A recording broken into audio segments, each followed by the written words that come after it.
우리가 지난주에 주님이 우리에게 말씀하시기를 너희가 세상의 소금이다 이렇게 말씀하시고 너희가 세상의 빛이라 이렇게 말씀하셨죠.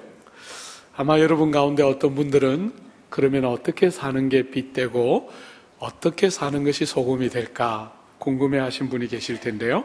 오늘 본문과 연결해서 보면 말씀대로 사는 것이 빛되고 소금된 것이지요. 하나님의 말씀이 가르치는 그 말씀이 원하는 삶을 사는 것이 빛되고 소금된 삶의 내용이라 할 수 있겠죠. 우리가 오늘 읽은 이 16절부터 나오는 이 본문은 17절부터 나오는 본문은 참 중요한 내용을 담고 있는 넉 절의 짧은 본문이지만 우리가 2주간에 걸쳐서 이 본문들을 생각해 보려고 합니다. 왜냐하면 오늘 조국교회 많은 성도들이 혼돈하고 있는 은혜와 의로운 삶의 관계가 어떤 것인지를 오늘 본문은 잘 다루고 있어요. 그래서 그것은 다음 시간에 20절 한 절을 가지고 좀 집중적으로 그 주제는 다루려고 하고요. 오늘은 17절부터 19절까지 있는 석절을 가지고 하나님의 말씀에 대한 그리고 복음과 율법의 관계에 대한 말씀을 집중적으로 좀 보려고 합니다. 여러분, 우리 예수님 이 세상 살아계실 때 주님은 참 여러 가지로 특별한 분이었습니다. 주님은 율법학교에 들어가서 율법을 배운 적이 없고 그 율법학교가 주는 학위를 받으신 적이 없지만 주님의 교훈은 아주 특별했죠. 여러 면에서 다르고 특별했습니다. 당시에 서기관들이 주로 율법을 가르쳤는데 그 서기관들과 예수님의 이 율법에 대한 가르침의 핵심적인 차이가 뭐였냐면 권세와 힘이 있었어요.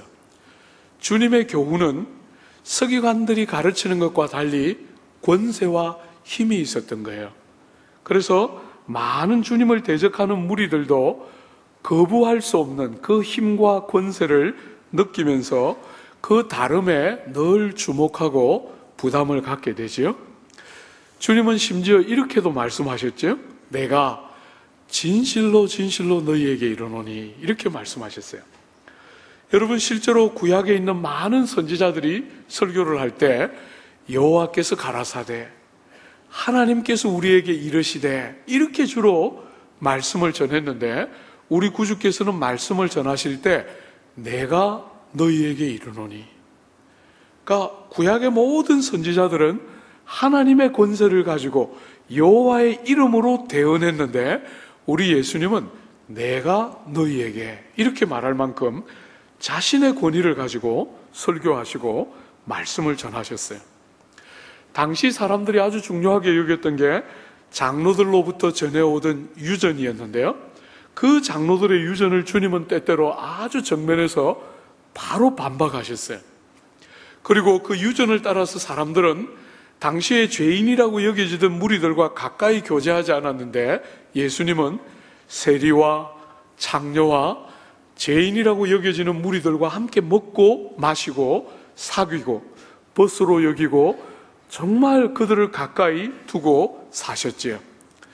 여러분, 특별히 이 장로의 유전을 따라 사람들이 형식과 절차를 아주 소중하게 생각했는데 의식적인 어떤 법들을 아주 존중했는데 주님은 그 의식의 법들을 정면에서 부정하지는 않았지만 그 의식 법들이 가지고 있는 내용을 더 중요하게 여기시면서 은혜와 자비와 긍휼을 베풀 것을 요구하시지요. 이런 많은 주님의 모습들은 당시 유대인들의 마음 속에 주님은 혹여나 율법을 반대하시는 것은 아닐까, 기존에 자신들이 세워왔던 중요한 질서들을 다 무너뜨리고 새로운 질서를 세우는 것은 아닐까, 혹은 모세의 율법과 그들이 소중하게 여기고 있던 구약 성경을 주님은 무시하고 폐기하면서 또 다른 어떤 교훈들을 세우고 있는 것은 아닌가, 이런 것이 당시 예수님을 지켜보고 있던 유대인들이 가졌던 고민과 의문이었어요. 여러분, 그것에 대해서 주님은 아주 분명하게 말씀해 주시지요. 17절 한번 볼까요? 17절, 내가 율법이나 선지자를 폐하러 온 줄로 생각하지 말라. 폐하러 온 것이 아니요 완전하게 하려 함이라. 여러분, 예수님은 아주 분명하게 말씀하시죠. 율법이나 선지자를 폐하는 것은 내가 의도하는 게 아니라는 거예요. 주님은 율법을 폐하기 위해서 오신 것이 아니고 율법이나 선지자를 완전하게 하기 위해서 오셨다, 이렇게 말씀하세요. 여러분, 율법은 우리가 다음 시간에도 한 번 더 볼 텐데요, 율법은 하나님이 사람을 지어놓고 우리에게 보여주신 당신의 마음이에요. 사람인 너희들은 꼭 이렇게 살았으면 좋겠다 하는 영원한 법을 우리에게 보여주신 게 율법이거든요. 그 율법은 우리 예수님이 폐하거나 무시하려고 하는 의도가 하나도 없다는 거예요. 그 하나님의 마음을 보여주신 법은 얼마나 귀한 거예요, 그죠? 오히려 율법을 완전하게 하겠다는 거예요.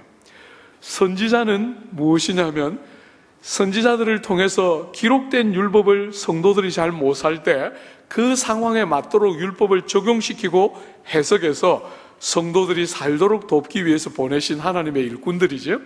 그런데 그 일꾼들이 아무리 설교해도 깨닫고 돌아오지 않으니까 그 선지자들을 통해서 메시아에 대한 예언을 같이 기록하고 있는 게 선지자이죠, 그죠? 그 율법과 선지자를 폐하거나 고치거나 수정하거나 무시하는 것이 주님의 의도가 아니라는 거예요. 이 율법과 선지자를 다르게 묶으면 뭐라고 말할 수 있겠어요? 구약 성경이라고 말할 수 있겠지요, 그죠? 구약 성경을 흔히 율법과 선지자 혹은 시편 이렇게 불렀어요. 그렇게 하면 구약 성경 전체를 가리키는 거죠.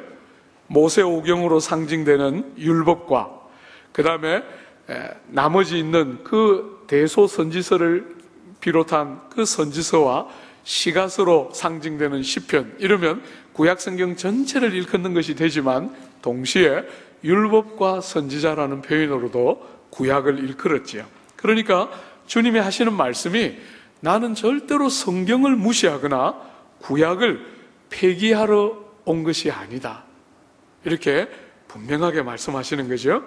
뭘 하러 위해서 오신 것입니까? 완전케 하기 위해서 왔다는 거예요. 여러분, 여기 완전케 하다는 말은 뭔가 있는 것이 부족하고 불완전하기 때문에 더하여서 완전하여지는 이런 뜻이 아닙니다. 이미 기록된 율법, 하나님이 구약해 주신 그 귀한 말씀은 너무 완전한 하나님의 말씀이죠. 그 말씀을 어떻게 해요? 이루고 순종함으로 성취하여 완전케 한다, 이런 뜻이에요. 뭔가가 모자라니까 더하고 보태어서 완전케 한다는 뜻이 아니라 이미 완전한 율법을 주셨는데 그 율법을 순종하고 행하고 이룸으로 완전케 한다는 뜻이지요. 사랑하는 여러분, 구약 성경이 원하는, 구약 성경, 여전히 변함없는 하나님의 말씀인 구약 성경이 가르치고 요구했던 것을 온전히 순종함으로써 완전케 하는 일을 하시기 위해서 오셨다는 거죠. 여러분, 율법은 하나님의 기준을 우리에게 보여주므로 거룩한 요구를 하고 있지만 너무나 그 율법의 거룩한 요구가 제대로 이루어지지가 않죠, 그죠? 율법은 기록되어 있지만 사람이 행하지 못하므로 율법의 요구가 만족되지 못하고 이루어지지 않는데, 예수님 오셔서 말과 생각과 행실을 가지고 율법의 모든 요구를 완전히 이루어내심으로 완전케 하시는 거죠. 선지자들이 예언하기를 구주가 오시면 이런 일이 일어날 거다, 어느 동네에서 태어나실 것이고 그분의 행하시는 행함과 죽음은 어떨 것이고 그분이 죽고 나면 부활하게 될 것이고 부활하면 이방인이 들어오게 될 것이고 부활하고 나시면 성령을 물붓듯이 부어주실 것이다 하고 선지자들이 쭉 예언해 두었는데 그 모든 예언이 이루어지게 하심으로 율법의 요구, 율법과 선지자를 완전케 하시는 것이지요. 그죠? 사랑하는 여러분, 여러분이 구약 성경을 읽을 때 가장 어렵고 곤욕스러운 것 중에 하나인 제사 제도를 보면 구약의 그 제사 제도를 지탱해 가는데 핵심적인 것이 세 가지가 있죠. 그죠? 세 가지. 첫 번째는 제물이 필요합니다. 두 번째는 그 제물을 이 죄인을 위하여 잡을 제사장이 필요하죠. 그 다음에 그 제사장이 제물을 가지고 들어가게 될 성전이 필요합니다. 하나님을 만나는 장소인 성전이 필요하죠. 그 구약의 모든 제사 제도와 형식들이 예표하고 있던 그림자처럼 그것이 보여주고 싶어 했던 본질이 뭡니까? 예수님 자신의 오심입니다. 그래서 신약 성경은 예수님을 가르쳐 말하기를 예수님은 우리를 위한 화목 제물이시다 이렇게 말하죠. 예수님은 우리를 위한 대제사장이시죠. 참되고 한 분밖에 아니 계시는 참 대제사장이 되시죠. 그분은 하나님을 만나는 성전, 그죠? 하나님을 만나고 얼굴을 배우는 성전을 상징하는 것인데 그분 자신이 하나님이시므로 그분 자신이 성전이시죠. 성도가 하나님을 만나는 현장이 그리스도 아니죠, 그죠? 그래서 예수가 성전인 것입니다.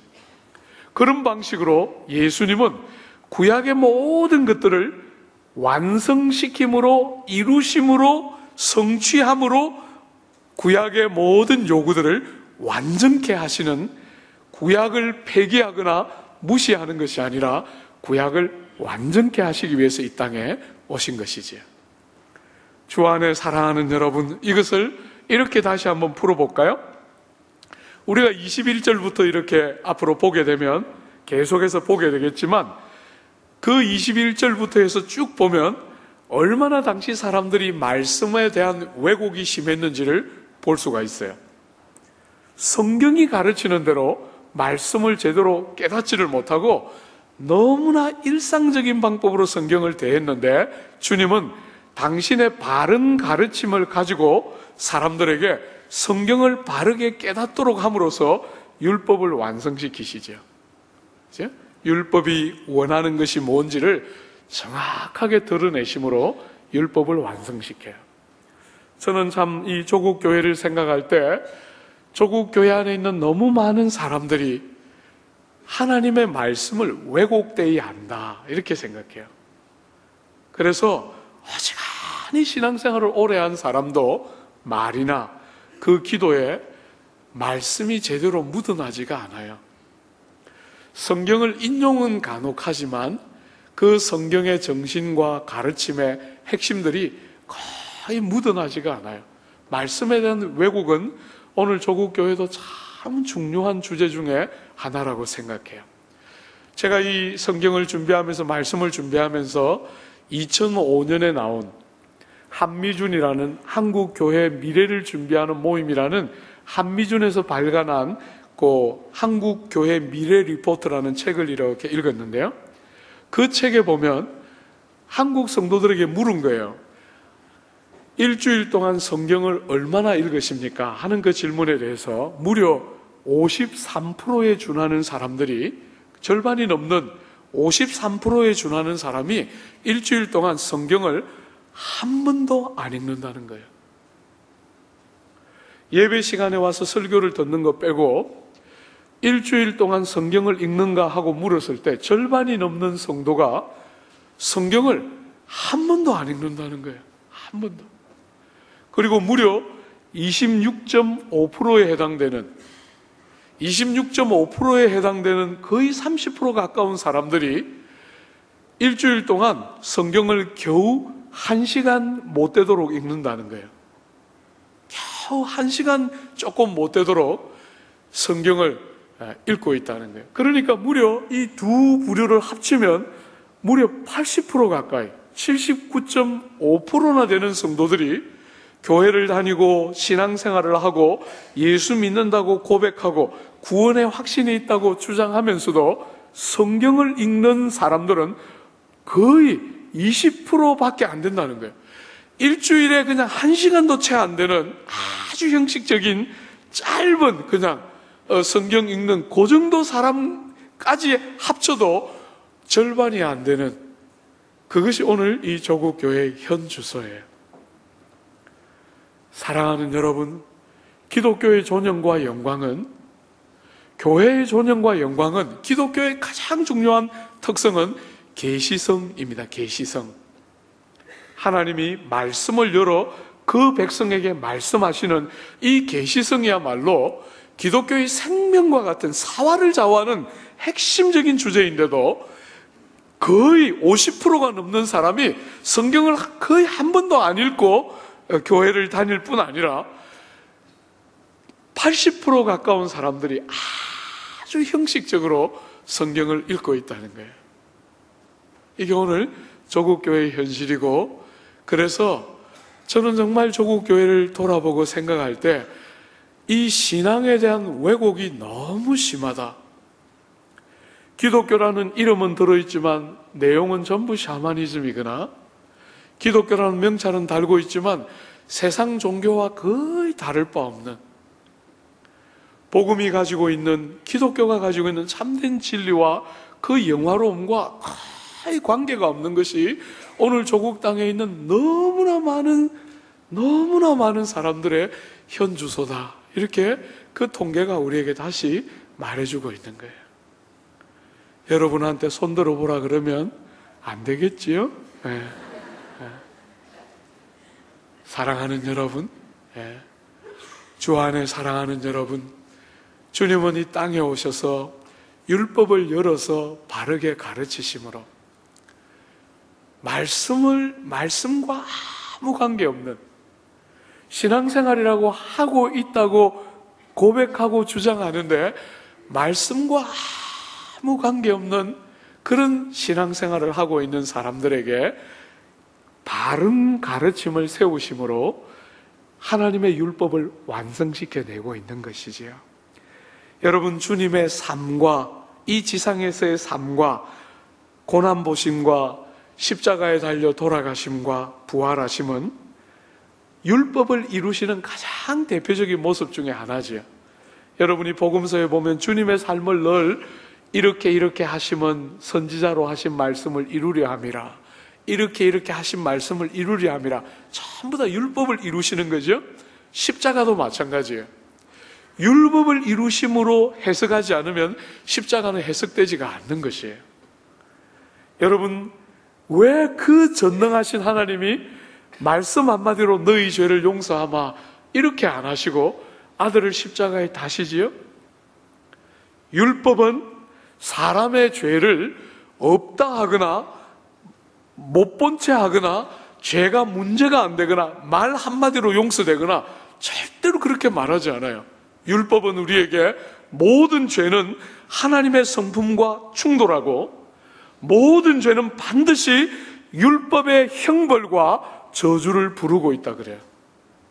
그 율법의 형벌과 저주를 십자가 위에서 아들이라도 대신 받아야만 죄인인 여러분과 저의 죄가 용서되고 덮여지고 가려지고 사유되는 생명의 길이 열리는 것, 그것이 십자가가 우리에게 던지고 있는 중요한 메시지 중에 하나이지요. 사랑하는 여러분, 주님은 이렇게 우리에게 율법을 대신 이루어 주셨을 뿐 아니라 그 완전한 주님이 이루신 율법의 요구를 인하여 주님의 공로로 구원받은 성도들 속에, 우리 속에 새로운 성품을 주시고 새로운 마음을 주시고 믿음을 주시고 생명의 말씀과 성령의 도우심을 통해서 우리가 율법을 행하는 친백성이 되도록 도와주세요. 여러분과 저는 한마디로 말하면 어머니의 모태에서 태어나는 순간부터 죄를 가지고 태어났기 때문에 율법을 늘 어겼어요. 율법을 한 번도 제대로 지킨 적이 없는데 주님이 우리에게 새 마음과 새 생명과 새 성품을 주시고 성령을 선물로 주심으로 우리가 율법을 사랑하는 마음으로 율법을 준행하게 되는, 성도를 통해서 율법을 완성시켜 나가시는 것, 그것이 다음 설교의 핵심이에요. 오늘 조국교회에 이렇게 많은 성화에 대한 오해가 생기는 이유는 그것들을 제대로 해석하지 못하기 때문이죠. 아무렇게나 살아도 구원받는 것처럼 그렇게 가르치는 것, 성경이 절대로 그렇게 가르치지 않아요. 여러분의 행위를 가지고 구원받는 것은 절대로 아니지만, 그렇게 구원받으려면 아무도 구원에 들어갈 자가 없지만, 주님을 믿음으로 거듭나서 새 마음이 생긴 사람들은 율법을 사랑함으로 순종하는 자들이지요. 그래서 성도들을 통해서 당신이 이루신 율법을 성도들을 통해서 또 이루어 가시는 그런 방식으로 율법과 선지자를 폐하는 것이 아니라 완전케 하시지요. 오늘 사랑하는 여러분, 이렇게 주님이 우리에게 말씀하시고 토를 이렇게 달아서 하나를 더 이렇게 말씀하시죠. 18절 한번 보십시오. 성경을 폐하거나 축소시키거나 수정하거나 변개시키기 위해서 온 게 아니라 그 성경을 완전케 하기 위해서 왔다, 이렇게 말씀해 놓고 이유를 설명하십니다. 이유를 18절에 보면 한글 성경은 기록하고 있지 않지만 원어에는 왜냐하면, 왜 율법이나 선지자를 폐하지 않고 완전케 하느냐 하면 진실로 너희에게 이르노니, 너무나 중요하니까 주의를 기울여 보라는 거죠. 천지가 없어지기 전에는 율법의 1.1획도 결코 없어지지 아니하고 다 이루어질 것이기 때문입니다. 여러분이 하나님의 말씀의 속성이 어떤 거냐면, 하나님이 우리에게 주신 그 구약의 율법이나 선지자나 구약의 말씀은, 하나님의 그 귀한 말씀은 천지가 없어지기 전에는 1.1획도 없어지거나 변개되거나 수정되거나 할 수 없는 영원하고 참된 진리의 말씀이기 때문이라는 거예요. 하나님의 말씀은 여러분들이 가지고 있는 신구약을 다 합친 이 말씀이든지, 아니면 구약만을 가리키는 것이든지, 아니면 더 좁게 율법이나 선지자로 말하든지 간에 어떤 것이든지 율법의 하나님의 귀한 말씀은 1.1획도 땅에 떨어지는 법이 없이 폐하여지거나 성취되지 못하거나 이루어지지 못하는 법이 하나도 없이 율법의 모든 말씀은 반드시 다 성취되고 이루어지고야 마침내 천지가 없어지는, 다르게 말하면 역사와 세상이 끝나기 전에 모든 말씀이 반드시 이루어져야 바로 그런 변개할 수 없는 영원하고 진실된 말씀이기 때문에 예수님 자신도 말씀을 폐하거나 할 수가 없다는 거예요. 예수님도 말씀을 완전케 할 뿐이지 이런 하나님의 말씀을 폐하거나 이런 하나님의 말씀을 축소시키거나 수정하는 것이 불가능하다는 것이죠. 사랑하는 여러분, 우리 구주께서도 갈라디아서는 기록하기를 뭐라고 기록해 놓았습니까? 율법 아래 오셨다, 이렇게 말해요. 주님도 하나님의 귀한 말씀 아래 오세요. 주님은 율법의 제정자이시지만 율법 아래 오셔서 율법을 순종해야 되는 말씀이라고 생각하시고, 그 말씀이 얼마나 변개할 수 없는 완전한 하나님의 말씀인가를 분명하게 인쳐주셨는데, 오늘 현대를 사는 많은 조국 교회 성도들은 너무나 쉽게 설교를 듣고 나서 이런 말 해요. 목사님, 말씀은 정말 좋은데요. 그죠? 너무나 많은 성도들이 너무 쉽게 반응해요. 말씀은 너무 좋은데요, 잘 안 되고, 또 많은 젊은이들은 그 말씀이 현실성이 없는 것처럼 생각해요. 오늘 저는 조국 교회가 이것이 제일 중요한 문제라고 생각하고 있어요.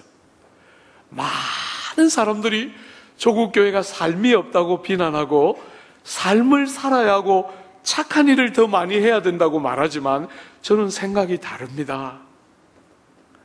사랑하는 여러분, 성도가 이 세상을 빛되게 살고 다른 형태의 삶을 살고 짠맛을 가지고 살고 빛으로 세상을 비추어내게 만드는 성도됨의 근원이 어디로부터 오는 것입니까? 우리 안에, 우리 속에 무슨 선한 결심이나 우리 안에 있는 무슨 다짐이나 무슨 능력이나 남다른 재능이 그런 일을 하게 하는 것이 아니에요. 말씀 앞에 세워져서 말씀이 원하는 음성을 주야로 힘을 다해 듣고 그 말씀이 가지고 오는 권능과 권세를 가지고 내면이 끝없이 하나님 앞에 새로워져야만 가능한 그것이 짠맛과 빛됨인데, 여러분이 보신 것처럼 80% 가까운 사람들이 거의 성경을 안 읽거나 형식적으로 대하고, 이런 자리에서 삶이 가능하겠어요? 성경을 이렇게 안 보고 성경을 이렇게 모르는데 무슨 삶이 가능하겠냐는 거예요. 너무나 많은 사람들이 그러니까 아주 피상적인 착한 생활, 윤리나 도덕이나 예수 믿으나 아니 믿으나 이방 종교를 믿으나 기독교를 믿으나 관계없는 그런 착한 몇 가지 일들을 가지고 자신의 삶을 빛이다 소금이다 이렇게 자꾸 말하려고 하지, 성경이 말하는 빛됨, 여러분과 저에게 이렇게 다양한 모양과 형편을 가지고 있는 우리의 삶의 빛됨과 소금이 뭔지를 도무지 알고 깨닫고 누리지를 못하는 것이지요. 어지간한 말씀을 들어도 자기의 경험으로 말씀을 이렇게 밀어냅니다. 자기의 짧은 지식, 세상을 살아가는 그 짧은 경험을 가지고 하나님의 이 변함없는 구주조차도 그 밑에 와서 그 말씀을 바꾸거나 수정하거나 변명하거나 핑계하거나 하려고 하지 않으시고 그 말씀에 온전히 복종함으로 말씀을 완전케 하려고 하는 이 귀한 말씀을 성도들이 읽지 않을 뿐 아니라 읽고 들을 때조차도 그런 자세로 읽고 듣는다는 거예요. 그러니까 여기에 무슨 짠맛과 여기에 무슨 빛됨이 우리의 삶 속에 가능할 수가 있겠냐는 거예요. 얼마나 많은 사람들이 말씀을 들을 때 말씀은 좋지만 그렇게 살면 좋지만 다 말만 이렇게 하고, 자식 키우다 보니까, 그죠? 자식 키우다 보니까, 직장생활 하다 보니까, 다 이루고 나가니까 들어도 아무 의미가 없는 것이지. 읽지도 않고 연구해서 성경을 공부하지도 않는 건 말할 것도 없고, 정말 설교를 들어도 본문이 정말 그렇게 말하는지를 듣기가 여간 어렵지 않은 조국 교회 현실 안에서 어지간히 바르게 말씀이 분별되어서 가르쳐줘도 성도들의 마음속이 너무 쉽게 말씀은 그렇게 말하지만 내 경험은 하면서 말씀을 뒤로 물리기 때문에 너무나 오늘 조국 교회가 이렇게 척박하고 아픈 시대가 온 거지요. 주 안에 사랑하는 여러분, 주님의 말씀은 점 하나, 선 하나 땅에 떨어지지 않고, 주님의 말씀이 얼마나 영광스럽고 복되냐면 점 하나, 선 하나 땅에 떨어지지 않고 이 세상과 역사가 끝날 때 끝나기 전에 하나같이 다 이루어져서 완성되고 성취되어야 말씀을 여러분이 듣고 읽고 소유하고 이 땅을 살아가는 줄 알아야 합니다. 이 귀한 영광을 다 빼앗기고 사는 거죠. 사랑하는 여러분, 계시의 종교, 말씀의 종교, 한 권의 책의 종교인 기독교의 조정과 아름다움이 땅바닥에 다 떨어지는 거예요. 왜? 그저 세상에 있는 다른 종교들처럼, 다른 경전처럼 생각하고 이 성경을 그냥 아무렇게나 대하기 때문에 조국 교회가 이렇게 많은 비난과 지탄을 밟고 경건의 능력을 다 상실해가고 있는 것이지요. 주 안에 사랑하는 여러분, 우리가 사는 이 시대는 사람들이 절대적인 진리와 절대적인 권위를 인정하지 않는 시대입니다. 모든 게 상대적이고 주관적인 시대입니다.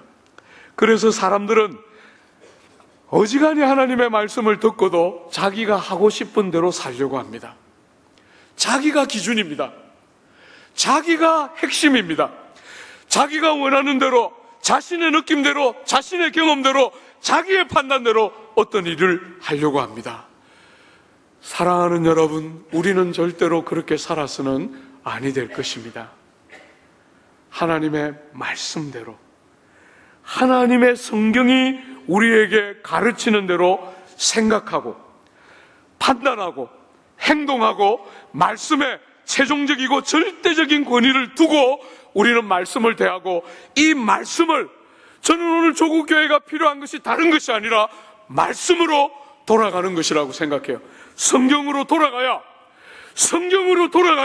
교회가 새로워지고 교회가 원래 가지고 있는 권능을 회복하게 되지, 말씀 구호는 많이 했지만 실제로 성경을 거의 안 읽는 것이 오늘 조국교회의 현 주소이고, 죄송하지만 여러분과 저의 모습이죠. 사랑하는 여러분, 정말 오늘 이 조국교회는 성경으로 돌아가야 해요. 부지런히 말씀을 읽고 연구하고, 함께 모여서, 혼자 하면 충분하지 않으니까 함께 모여서 목장에서 정말 가십거리처럼 그냥 연예인들 이야기나 그냥 자식 키우는 이야기나 제발 그런 어떤 형식적인 세상 사람들도 할 수 있는 이야기 말고 좀 모여서 말씀을 깨달은 것들을 가지고 삶을 같이 나누고, 말씀에 비추어진 우리의 삶의 현장을 함께 공유하고, 그래서 정말 치열하게 말씀이 정말 가르치는 것들을 함께 깨달아가면서 몸으로 자라야 그게 교회이고, 그런 존영들이 드러나야 교회의 영광과 복됨들이 회복되고 드러나겠지요. 사랑하는 여러분, 주 안에 사랑하는 여러분, 우리가 입술에 파수꾼을 좀 세워놓읍시다. 형식적으로 말씀을 듣고 성경은 그렇게 말하는구나, 그러니까 목사님이시지, 이렇게 말하고 지나가려고 하는 핑계를 다 막고, 주님이 우리에게 말씀하시면 그게 어떤 말씀이라도, 여러 번 넘어지고 시행착오를 할지라도 절대로 말씀으로 사는 게 불가능한 것처럼 여기지 않고, 여러 번 시행착오 할지라도 꼭 말씀을 살아내는, 주님이 말씀하신 대로 그 말씀을 붙들고 말씀을 살아내는 백성 되도록 여러분 다짐하고 결심하면서 우리는 성경을 읽고 말씀을 연구하고 설교를 듣고 해야 할 거예요. 내년 5월에 우리가 중직자 선거 하려고 합니다. 사랑하는 여러분, 여러분이 중직자들을 뽑을 때 부탁드립니다. 저 사람 나하고 친하고 나하고 가까우니까 뽑으면 여러분 교회를 해코지하는 거예요. 여러분이 그 사람을 보면서 정말 그 사람 속에 말씀이 빚어놓은 성품이 있는가?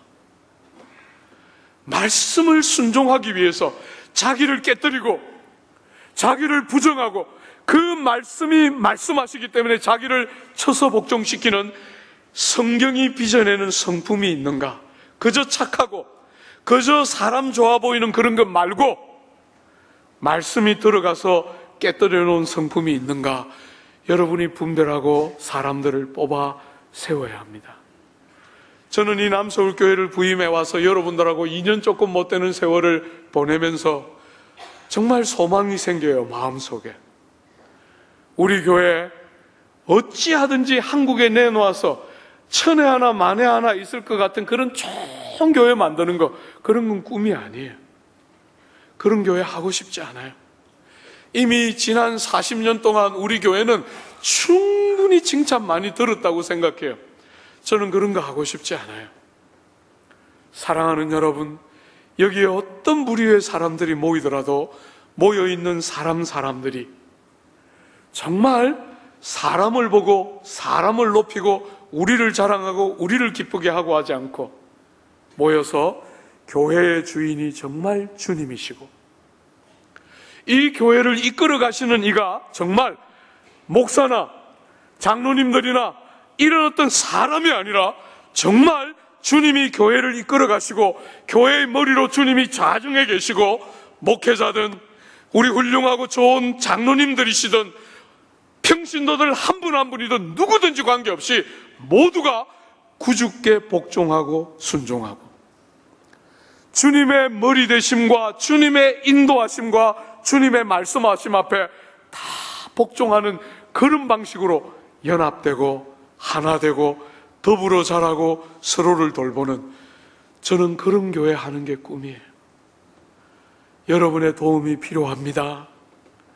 사랑하는 여러분, 왔다 갔다 하지만 말고, 여러분이 그저 멤버십만 두고 왔다 갔다 하지 말고 진리의 말씀을 바르게 분별하면서 하나님을 복종하고 하나님을 순종하고 주님의 통치 아래 복종하는 증거들이 회중들 하나하나와 귀한 우리 중직자들 한 분 한 분과 저를 비롯한 우리 목사님들의 삶에 드러나고 표현이 되고, 그래서 어떤 인생들이 교회를 이끌어가는 것이 아니라 주님이 정말 교회의 주인이시라는 게 표가 나도록 임하는 것, 그게 교회의 영광이고 존영이지요.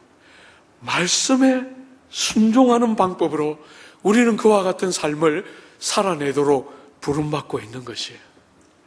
얼마나 많은 사람들이 말씀 따로 생각 따로, 말씀 따로 삶 따로, 말씀 따로 교회 행정 따로, 그렇게 하면 사람이 어떻게 길러지겠어요?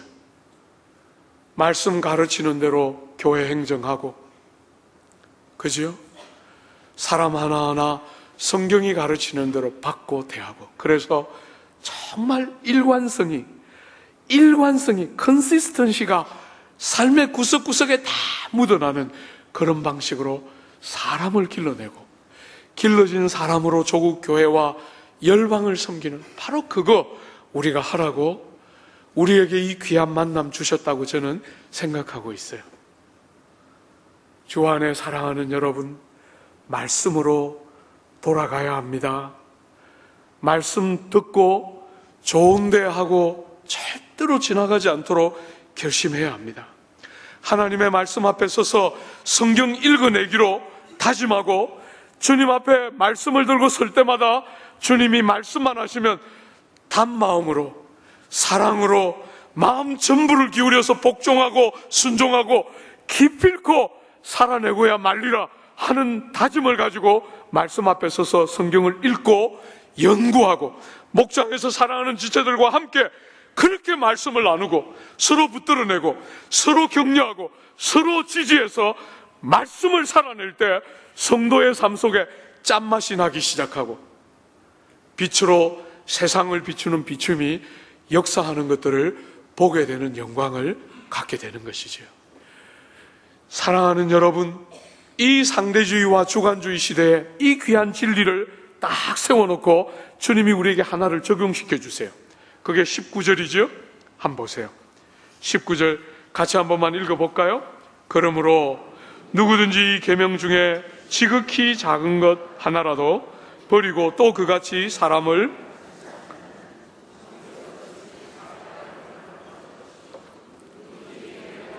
가르치는 자는 천국에서 크다 일컬음을 받으리라. 그러므로 이 귀한 17절과 18절 말씀이 얼마나 패하거나 하나님의 아들이라도 말씀을 패하거나 무시하거나 약화시킬 수가 없고 1.1획도 천지가 없어지기 전에는 반드시 이루어지는 완전한 말씀인 줄 너희들이 알았으므로. 그러므로 어떻게 하라고요? 작은 것 하나라도 무시하고 그렇게 본인이 살 뿐 아니라 남들에게 그렇게 가르치는 자는 하나님 나라에서 가장 작은, 지극히 작은 자요. 하나님 나라에서 참으로 큰 자가 누굽니까? 말씀 아무리 작고 사소해 보여도 점 하나든 선 하나든지 간에 그 귀한 말씀, 하나님이 하시는 말씀인 줄 알고 땅에 절대로 떨어지거나 이루어짐이 없이 세상이 사라짐이 일어나지 않을 줄 알고 그 귀한 하나님의 입으로 나온 말씀인 줄 알고 단마음으로 듣고 기쁘게 사랑을 담아 말씀을 행하고 순종하고 본인이 그렇게 할 뿐 아니라 남들을 그렇게 가르치고 섬기는 자들은 하나님 나라에서 크다 일컬음을 받으리라. 이렇게 말씀하세요. 여러분, 성경이 하나님이 보시는 위대한 사람이 누구라고 가르칩니까? 이 세상에서 여러분의 신분과 지위를 가지고 주님은 여러분의 위대함과 자금을 논하지 않습니다. 여러분의 재능이나 여러분의 능력이나 여러분의 사회적인 신분이나 여러분의 학벌이나 여러분의 권세나 이런 것 가지고 주님은 여러분의 크고 작음을 논하지 않으세요. 저는 지난주에도 여러분에게 설교했지만 여러분들이 마더 테레사처럼 살아야 된다고 절대로 생각하지 않습니다. 몇 사람이면 돼요. 그런 사람 다 나올 수도 없고 나올 필요도 없어요. 몇 사람이면 돼요. 사랑하는 여러분, 여러분과 저에게 주님이 기대하는 게 뭡니까? 세상은 다 그런 사람을 이그젬플로 제시하고 박수를 보내고 찬사를 보내고 그렇게 살아야 빛되고 소금 되는 것 같이 생각하지만 주님은 우리에게 다른 것 기대합니다. 뭘 기대하십니까?